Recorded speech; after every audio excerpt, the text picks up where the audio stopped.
एक बार की बात है। एक लड़का था जो कि समय के पीछे भागता था। ऑफिस की मीटिंग, डेडलाइन और अनगिनत ईमेल।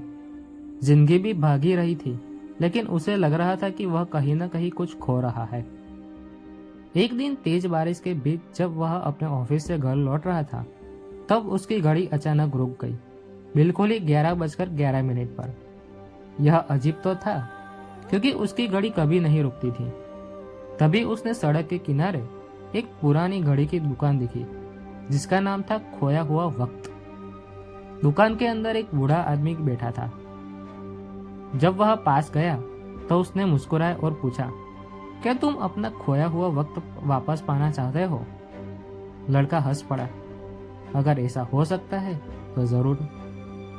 बूढ़े आदमी ने एक अनोखी घड़ी राहुल को दी और कहा, इस घड़ी में तुम्हारे बीते हुए पलों का हिसाब है। जब चाहो किसी भी समय लौट सकते हो, लेकिन याद रखना, जो बदलोगे उसका असर तुम्हारी वर्तमान की जिंदगी में भी पड़ेगा।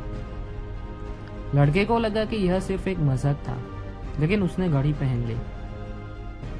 अब जब रात में राहुल ने घड़ी को ध्यान से देखा तो अचानक पूरा कमरा घूमने लगा। जब उसने आंखें खोली तो वह 10 साल पहले अपने कॉलेज के दिनों में था। वही पुराने दोस्त, वही पुराना क्लासरूम और वही उसके अधूरे सपने।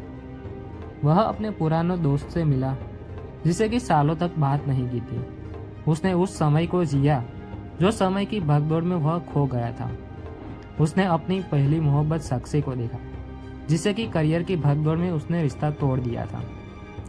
अब उसके पास मौका था कि वह सब कुछ बदल सकता था। लड़के ने कुछ अहम फैसले बदले, जैसे कि साक्षी से रिश्ता नहीं तोड़ा, अपने माता पिता के साथ ज्यादा वक्त बिताया और फालतू में समय बर्बाद न करते हुए अपने करियर के पीछे भागने का फैसला लिया। अब अचानक सब कुछ फिर से घूमने लगा और जब उसने आंखें खोली तो वह फिर से 2025 में था, लेकिन यह दुनिया उससे कुछ अलग थी। इस बार वह ऑफिस में नहीं, बल्कि अपनी दुकान में था। वह लेखक बन चुका था, जो उसका बचपन का सपना था। अब उसकी घड़ी में 11:12 दिखा रही थी। शायद इस बार उसने सच में अपने आप खोया हुआ वक्त पा लिया था। दोस्तों, जिंदगी सिर्फ आगे भागने के लिए नहीं, बल्कि जीने के लिए होती है। जो चीजें वाकई में मायने रखती है, उसे ज्यादा महत्व दो, जैसे कि हमारे माता पिता, हमारा अमूल्य समय, हमारा करियर और ये भगवान ने दी हुई हमारी अमूल्य जीवन।